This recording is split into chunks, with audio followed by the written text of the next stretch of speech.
Are sharks the ultimate creation of nature? These ancient creatures, with a history predating trees, are unrivaled predators, moving with incredible grace. How do they manage to be both powerful and vulnerable? Despite their fearsome reputation, sharks are crucial guardians of marine ecosystems, maintaining the delicate balance of life in the ocean. From the tiny epaulet shark to the massive whale shark, their presence is vital to the health of the seas. 6 stories highlight their incredible role and resilience in the underwater world. It was the summer of 2011 when a quiet stretch of water in the Exuma Cays of the Bahamas was the setting for an unlikely family drama. The Hollisters, who had long been pegged as one of those who take the yearly vacation extravaganzas, chose a week-long yacht expedition through the crystal waters of the Caribbean to celebrate matriarch Linda Hollister's 70th birthday. The Hollister bunch boarded this adventure on a chartered luxury 100-foot yacht. The captain was an experienced sailor named Eustace Weatherby, but everybody called him Captain with a colorful epithet, Captain Eustace Weatherby, who always wore Hawaiian shirts. The family comprised Linda, her son Frederick, his wife Penelope, and their 3 children, Cassandra, 15, Tommy, 10, and Eloise, 7. Tommy Hollister was a freckle-faced boy with an overactive imagination and a newfound passion for pirates. He was practically glowing with delight for being granted the chance to take the trip. Over those first 2 days of the cruise, he could be found prancing around the ship's deck in an eye patch he'd made, holding a plastic sword and insisting everyone call him Captain Redbeard. Towards the 3rd day of their sailing journey, the yacht dropped anchor somewhere near a desolate cove with waters in a tempting shade of turquoise. The family was having a lazy breakfast on the deck when Tommy, amidst some mischief inspired by pirates, sprang into action. One can see its swashbuckling action. Tommy crept up behind his unsuspecting grandmother, admiring the view from the starboard side, and belted out his best pirate growl. With that, he playfully nudged Linda. What was supposed to be a harmless prank went very wrong when an unsuspecting Linda quickly caught off center, rocked forward, and then somersaulted over the edge with a cry of surprise. When Linda hit the water erupted with the biggest splash, and for a brief moment, all was silent. Then pandemonium broke out. Frederick raced to the side of the boat, yelling for his mother. Penelope, her face white as a ghost, grabbed Tommy's shoulders, shaking him as she shouted to know what he had done. It immediately aroused Captain Weatherby, who had been on watch in the wheelhouse. His practiced eyes quickly grasped the nature of the emergency, and he began shouting orders to a small crew to prepare for a rescue attempt. With the sudden impact, Linda floated in the water, her silver hair clinging to her head, spraying and shouting for help. Meanwhile, panic in the family multiplied, as Cassandra, looking over the railing, observed several dark shapes gliding underneath the surface, moving around the goldfish pool where Linda was floating. Cassandra shouted about sharks. Sharks had broken her voice. Sure enough, 3 reef sharks, attracted by the commotion, arrived to examine what was happening. Not particularly dangerous to humans, the sharks transformed what was now a desperate situation into a scene from a movie. By this time, Tommy realized he had made a terrible mistake. His high seas escapade was over. In its place was the cold fear that he had abandoned his grandmother to a watery grave. Captain Weatherby calmly set to work with the boat crew to lower the tender, a small motorized boat, to put ashore. As they prepared the rescue craft, he addressed Frederick and the burly first mate of the ship, Gus, and told them they should splash and make noise with long poles to frighten the sharks away. Penelope's arm wrapped its way around Tommy's shoulder, a maternal instinct gripping her heart. She hugged him close while she said all would be okay, even as her voice was laced with uncertainty. While in the water, Linda focused on staying calm. She recalled her days as a competitive swimmer and concentrated on treading water with smooth, easy movements to avoid alarming the sharks. Despite her efforts, the endurance required was already taking a toll on her. As the tender was being lowered, Eloise, the youngest Hollister, had an idea. She ran to her cabin and returned with her prized possession, an oversized, rainbow-colored inflatable unicorn float. Without a second thought, she threw it overboard near Linda, who was struggling in the waves. Seeing a giant inflatable unicorn in a shark-patrolled ocean might have been amusing in another situation. However, it turned out to be a stroke of genius. When Linda spotted the float, she swam toward it and grabbed hold, gaining some much-needed buoyancy and a buffer between her and the curious sharks. Captain Weatherby and Gus in the tender squeezed full speed toward Linda. The sharks would hold at this enigmatic distance. Apparent confusion regarding the arrival of the colorful intruder into their habitat was prevalent. With difficulty, they managed to pull Linda into the little boat, which was still clutching the unicorn float. Chattering her teeth, Linda couldn't help but chuckle through this ordeal at the insanity of the rescue. Quipping between chattering teeth, she said she never thought she'd be so happy to see a unicorn. Once aboard the Sea Siren, Linda was towel-wrapped and examined for injuries. To everybody's surprise, she was pretty whole, apart from a few scrapes. The entire family could now breathe a sigh of relief. Theirs were eyes teeming with tears, holding one another. Red-eyed and puffy, Tommy came over to his grandmother's seat. He felt tremendous guilt, the words barely out in an apology. She hugged him with the forgiving power only a grandma has after such an ordeal. She told him that though what he had done was extremely dangerous, she knew he had not meant any harm. However, she insisted that he understand that actions have consequences, particularly near the sea. That act became a turning point in young Tommy's life. While his love for pirates remained, it was now accompanied by a newfound respect for the sea and its inhabitants. He spent the rest of his vacation studying marine life, particularly sharks, and learning about their essential role in the aquatic ecosystem. His fascination grew with every account he read from Captain Weatherby, deepening his appreciation for the ocean's wonders. The incident in the Exuma Cays was a wake-up call for the Hollisters. They displayed continued love for the ocean, but handled it with new respect and caution. Tommy learned his lessons quickly and carried them until he became a marine biologist specializing in shark behavior and conservation.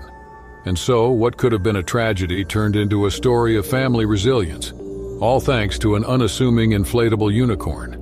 And a reminder that sometimes life's most essential lessons show up in the strangest packages, or floats. In the summer of 2015, the limpid waters of the small island of Curaçao, situated in the southern part of the Caribbean Sea, summoned thrill-seekers and nature enthusiasts worldwide. With its intense coral reefs and marine life, the island of Curaçao became a haven for divers and underwater photographers.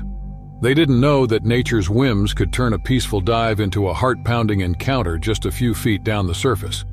Melissa Gibbs, a 32-year-old amateur diver from Milwaukee, Wisconsin, had long since been driven by a passion to capture the underwater beauty of the Caribbean. Now equipped with her trusty underwater camera and the newly developed talent in marine photography, she hoped it would be the diving experience of a lifetime. One particular day, Melissa dove with a small group of divers and their leader, Javier Rodriguez. As they were about to dive into the famous Blue Room Cave, Javier briefed them on the safety measures and ensured they knew how to treat the marine life they would encounter. Melissa nodded attentively. Although excited, she adjusted her mask again and checked her equipment. The group descended into the warm blue waters and followed past the colorful fish darting between the coral formations. Melissa was at the back of the group, taking her time for that perfect shot of a school of yellow-striped grunts. She didn't realize how engrossed she was in taking pictures and drifted away from the leading group. As Melissa focused her lens onto a particularly vibrant piece of coral, she noticed a flash of silver. At first, she had thought it was just another fish, perhaps a tarpon or a large snapper. As she turned to get a better look, Melissa skipped a heartbeat. There, not far from her, floated one of the biggest great barracudas she had ever seen, its sleek body almost 5 feet long. Melissa had learned about barracudas during her diving courses. Though attacks on human beings were rare, the predators were known for their curiosity and occasional aggression in case of provocation or attraction to shiny objects. With growing unease, Melissa realized that the metal parts of her camera were gleaming in the sunlight and filtering through the water. The barracuda's cold, staring eyes seemed riveted on Melissa as it leisurely circled her.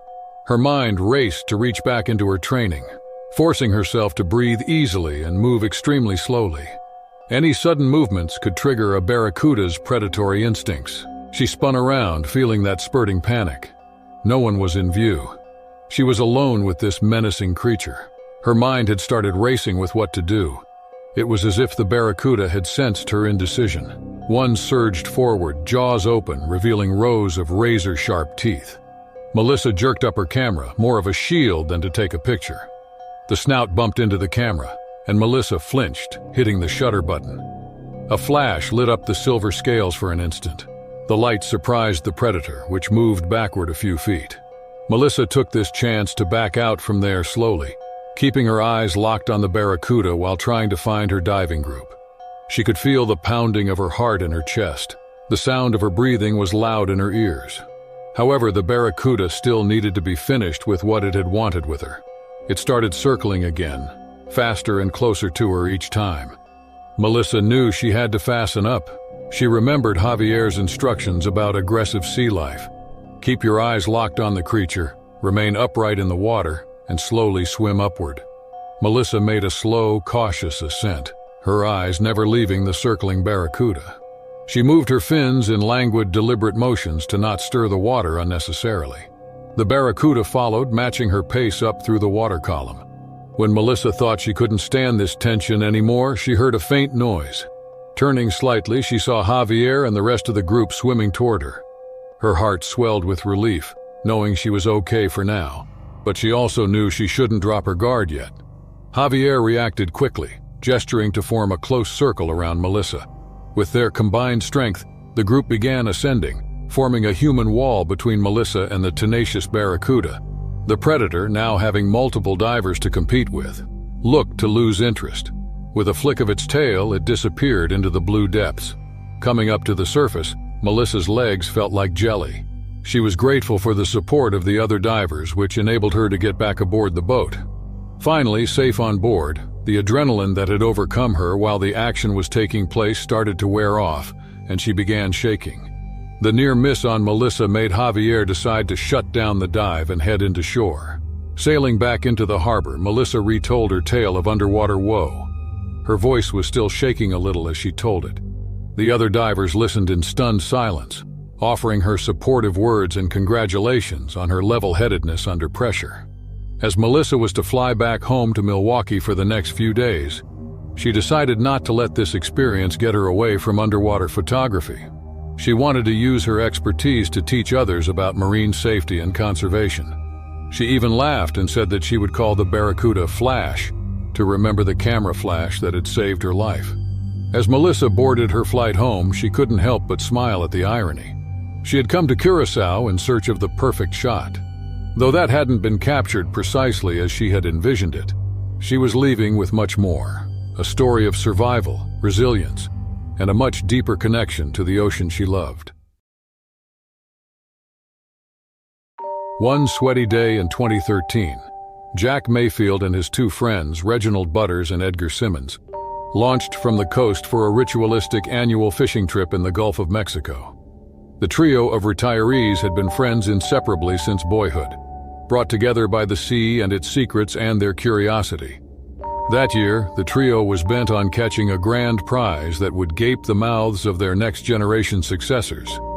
The three had decided to embark on their escapade from the beautiful coastal town of Biloxi, Mississippi. Its historical fishing legacy was quite commendable. One could not help enjoying the serenity as they steered through the shimmering waters on their relatively small but decently kept boat. The slight memory lane effect was vivid, thinking of the many such outings they had done when they were still young. Hours slid lazily and the men received some catches. Nothing out of this world. Reginald was there to assure them that their luck was about to turn.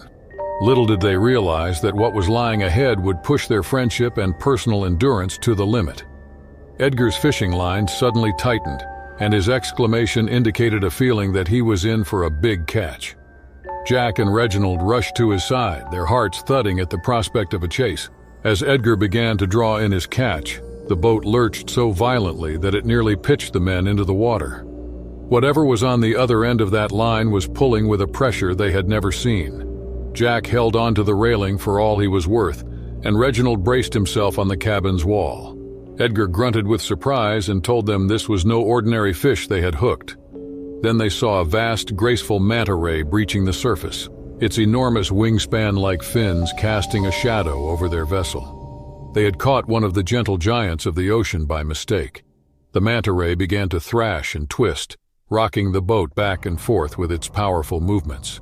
Jack scrambled to the stern with a knife, ready to cut the line if necessary. Meanwhile, Reginald rushed to the helm to maintain control of the vessel amidst the chaos.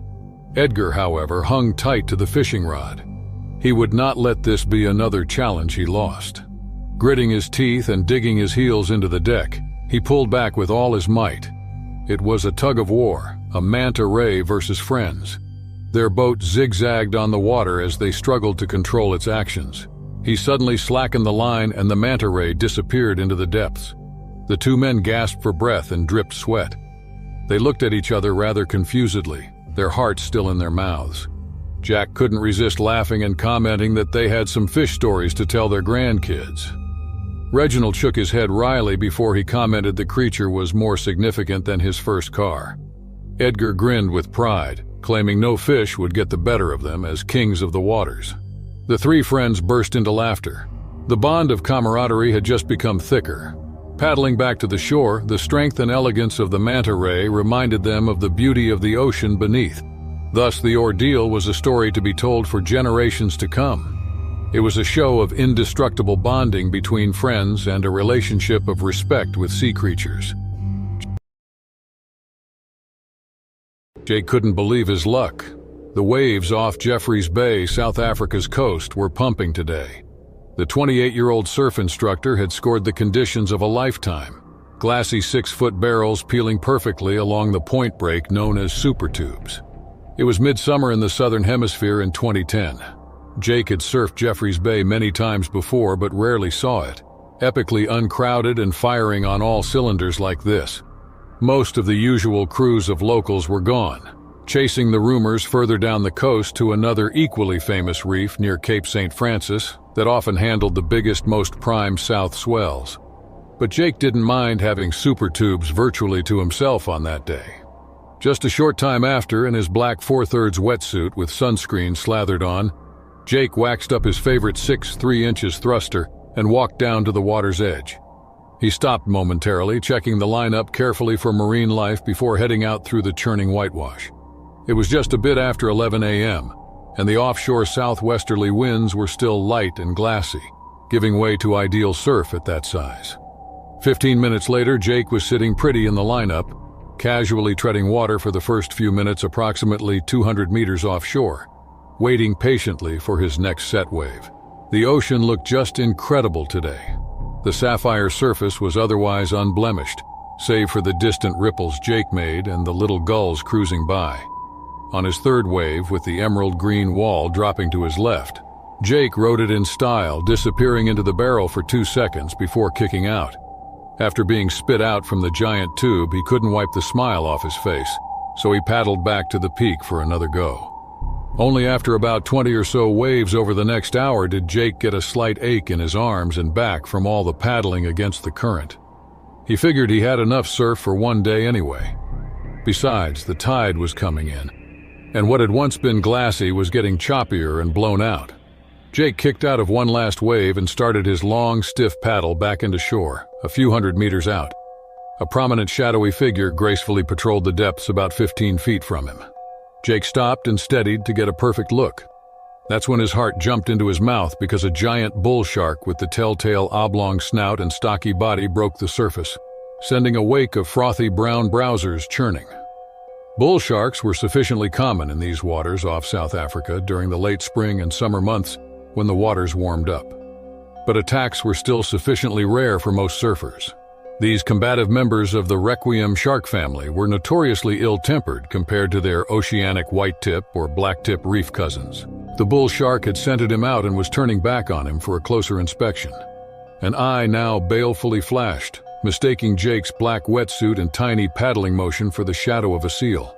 He could feel his heart banging in his chest as his eyes flicked back towards the distant shoreline, still hundreds of meters away. That was most definitely not good. Jake, empathizing with his surf instructor training, knew that the worst thing to do was panic or make any sudden erratic movement that could provoke an attack. The bull shark was now coming out of the back surf zone. A dorsal fin knifed through the surface about 20 meters away, making a beeline straight towards Jake. Time stood still as Jake made an ageless effort to carefully shift his prone body, so that he now faced the shark head-on, only to see the cold, lifeless obsidian orbs and attempted to backpaddle ever so cautiously to the safety of the shallows. The 4-meter bull shark turned briefly, showing its thick flanks and powerful tail, before it glided to coast just a dozen feet away from the surfboard under Jake. Its small, beady eyes looked razor-sharp, no doubt taking in every single kick and splash Jake made. Jake was trying very hard to keep his almost chronic body and limbs under control, to be as still and non-threatening as he possibly could. He certainly did not want to provoke an attack by wildly splashing about. The bull shark edged Jake, menacingly closing in around him, the dark dorsal fins searing out of the water's skin like a menacing periscope. Jake felt his heart beating out of his chest as he tried to backpaddle toward the shallows, with all the nonchalance he could muster. Every few seconds, the shark would drop under and reappear closer than before, assessing Jake from a new angle. Jake knew he would resist the urge to panic and thrash around, which would surely set the shark into hunting mode. It reminded him to move slowly and with purpose. After what seemed an eternity, the shark began to lose interest as its circling radius widened slightly when it kicked up its tail for more powerful bursts of speed. Then the vast bull shark did much more of a corkscrewing tight turn as if setting up for an attack run, and Jake had his stomach drop away again as the beast's thrashing tail funneled it directly at him at ramming speed. He screwed his eyes tightly closed and turned his head away, bracing for the bone-crushing impact. Just as a last moment, it sheared off and continued circling, just out of range of the defense. Breathing hard through his nose, Jake opened his eyes and realized that the snapping he thought the shark was preparing for was more like a feint, setting up a series of moves to gauge his reaction. He knew he couldn't afford to be caught off guard. Remaining completely still like a statue, Jake continued his harrowingly slow back paddle, inching toward the safety of the whitewater shore break. His arms shook from lactic strain, aching with every movement, as he fought to stay calm and focused. After what felt like an eternity, Jake finally felt the leash line go taut on the shallow sandbar, allowing him to attempt to stand. He slowly and carefully got his feet beneath him on the hard-packed sand and began standing up in the swirling shore break. The bull shark continued to stalk nearby, making a few passes as if acting like a sentry. Jake's breath caught in his throat each time the telltale dorsal fin disappeared beneath the surface, unsure if the shark was giving up the chase or lying in ambush. He reached a standing depth after a few tense minutes of navigating the shifting shoreline without taking his eyes off the shark. He then began furiously body surfing over the remaining waves without thinking, occasionally glancing back at the shark. Finally, Jake's feet struck the solid sand of the beach, and he broke into a full sprint, not stopping until he was at least 100 yards from the water's edge. Turning to face the ocean, he squinted into the afternoon glare, trying to catch his breath. The bull shark had paused, abandoned the chase, and swum in another direction. Jake's knees gave way with the release. The gravity of how close he'd come to an attack sunk in. He held his board and gear and set the long walk up the beach toward the car, his head still reeling from the encounter. When he returned to the house that evening, Jake grabbed a glass of wine, sat down, and wrote each detail of the day's events in his journal. Over the following weeks, Jake reran that experience repeatedly in his head. Although he was beyond grateful not to be hurt, he was shaken. It made him jumpy, settling into future surfing sessions with a watchful look at the ocean's depths. That near-death experience with the bull shark was a wake-up call for him as to how fragile life could be. From then forward, he resolved to avoid any unnecessary risks. The power of the ocean was to be respected. The azure waters off the coast of Palau, an archipelago in the western Pacific Ocean, beckoned snorkelers and divers worldwide in 2007. Located 500 miles southeast of the Philippines, the tiny republic was popularly claimed to host some of the world's most pristine coral reefs and diverse marine life, with an equally rich maritime history and tribal traditions. The waters were full of colorful fish and brilliant coral formations, but held more dangerous deep denizens. A marine explorer, Emily Whitaker, was a great enthusiast of snorkeling. She had flown into Palau to get a feel of the underwater world. She was equipped with her swimming and snorkeling gear and an underwater camera, all set to capture the rich marine biodiversity in images that these waters were famous for, leaving from the small, lively town of Koror. The morning sun danced off the water's surface as Emily paddled gently away from her rented boat. It was almost surreal, fine at that moment. Colored fish fleeing in and out of the coral and the sound of breathing rhythmically through the snorkel. She felt at peace, immersed in the beauty of the underwater world. Emily was a wary soul, always mindful that the ocean was as dangerous as beautiful. But the day was so glorious that for a moment her vigilance was laid down. She floated, mesmerized by the dazzling school of parrotfish, and did not see the almost ethereal, translucent creature drifting noiselessly closer. Mistakenly considered a jellyfish, the Portuguese man-o-war was a siphonophore, a colony of specialized minute individuals called zooids. A gas-filled bladder kept it afloat while its venomous tentacles trailed menacingly below, sometimes reaching lengths of 30 feet in length. Because she was swimming in snorkeling gear, her first view of the creature was through the distorted lens of her snorkel mask. The purple-blue hues, the delicate sail-like structure at the surface. She had seen other jellyfish and thought this was another variety of the harmless type. Interested by its appearance, she swam closer to it. It was not until she felt the first excruciating sting that she realized her mistake. The pain was sharp and instant in burning nature, like the firing of every single nerve in her body right off. She looked down in horror to see the long, twisted tentacles wrapping around her arm and leg. Panic surged through Emily as the venom began to take effect. Her muscles were contracting painfully. She struggled to move. She knew that the venom could cause paralysis, and if she didn't act quickly, she might not make it back to the boat. She began to kick and thrash about, using the last ounce of her strength to break free from the tentacles. The harder she struggled, the more tightly they seemed to hold her. She felt the venom spreading, the pain growing with each passing second. She had read about the effects of the venom of the Portuguese man-o-war. Severe pain, muscle cramps, and possibly respiratory distress.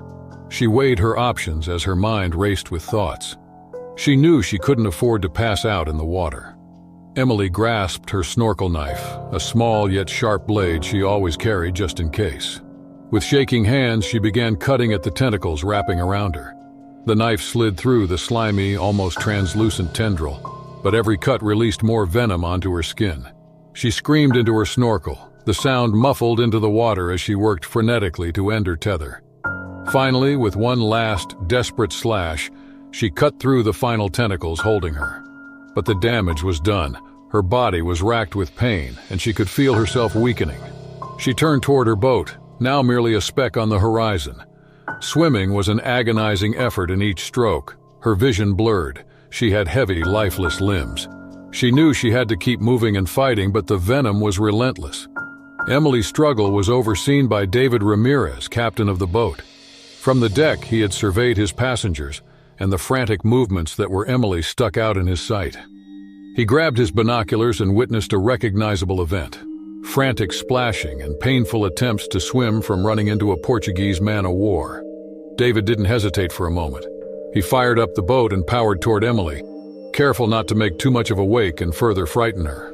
When he was close enough, he threw a life preserver into the water and shouted for her to hang on tight. Dazed, Emily saw the life buoy and summoned the last strength to reach it.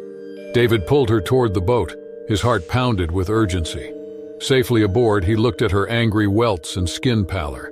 He knew she needed immediate medical attention. David radioed for help and zipped back to Koror.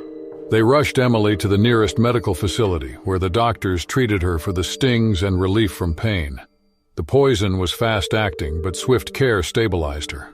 For the next few days, Emily replayed the near-death experience in her mind. It had been an eye-opener to the dangers at sea, even to very good snorkelers.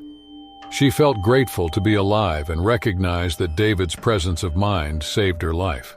Emily Whitaker's encounter with the Portuguese man-o-war changed her life. It showed her how unpredictable the ocean could be, and that she needed always to be prepared and show respect. Her experience heightened her awareness and became a vital lesson within the snorkeling and diving community. The waters of Palau were as beautiful and inviting as ever, but to Emily, they held a deeper, more profound meaning. She had gone through the ocean's fury, and emerged at the other end with a story that would remind everyone to tread with care in this mesmerizing yet dangerous underwater world. 2009, Costa Rica's Pacific coastline was an adventurer's and nature lover's paradise. This country, famous for its lush rainforests and diverse wildlife, boasts scenic beaches and abundant marine life. Playa Grande was a tranquil, somewhat secluded beach, curving between dense jungle and rocky cliffs. Here, the avid kayaker Tom Everett would find his reprieve, stroking through cerulean waters in search of peace and an occasional adrenaline rush brought on by encounters with marine life. Tom was both an experienced kayaker and an amateur marine biologist. His passion for the ocean grew in childhood, influenced by stories about his fisherman grandfather. At 30, Tom had seen the world, exploring all kinds of shores and seas. Still, the waters of Costa Rica remained special for him. Late one July afternoon, Tom slid his bright yellow kayak onto the warm waters and easily paddled through the waves. The sun was high in the sky, casting a golden color on the water. There were only the rhythmical sounds of the paddle slapping the water and the faraway cries of seabirds. Tom didn't have any particular destination in mind. He liked the freedom associated with open waters. He paddled further out to sea and spotted something that didn't quite resemble flotsam. A dark shape bobbed on the surface, then disappeared beneath the waves. Intrigued, Tom paddled the kayak toward the object. As he got closer, the shape became more apparent, and his heart sank. It was a majestic sea turtle entangled in discarded fishing nets. It was the largest leatherback he had ever seen. This turtle had been around for a while, its shell heavily covered in barnacles and algae. The flippers were tied, and the turtle therefore wriggled to free itself, struggling more and more by the minute. He knew he needed to think fast. He carefully slid toward the turtle, knowing it would get quite agitated. As he bent over, his kayak rocked gently so he could examine the situation. The turtle's eyes met his, and there was a moment of silent understanding. Desperation and fear showed in his gaze. Tom reached into his kayak and pulled out a small utility knife he always carried for emergencies. He began cutting through the tangled nets as fast and carefully as possible. The turtle thrashed its powerful flippers, causing waves that threatened to capsize the kayak. Tom struggled to maintain his balance while his heart seemed to pound in his chest. He could feel the adrenaline and knew this was a chance he was taking, as any wrong move would land him in the water, putting him and the turtle in greater danger. Those minutes were like hours as Tom continued slicing up the nets. His hands were trembling with effort, and his forehead was streaming with sweat. The sun beat on his head relentlessly, and salt water stung in his eyes. But he didn't stop. He couldn't stop. The turtle's life depended on him. Just as Tom thought he was succeeding, a particularly violent thrash from the turtle nearly toppled him. Water slashed over the sides as the kayak tilted precariously. He clutched the edge of the kayak with one hand to steady himself, while hanging grimly onto the knife.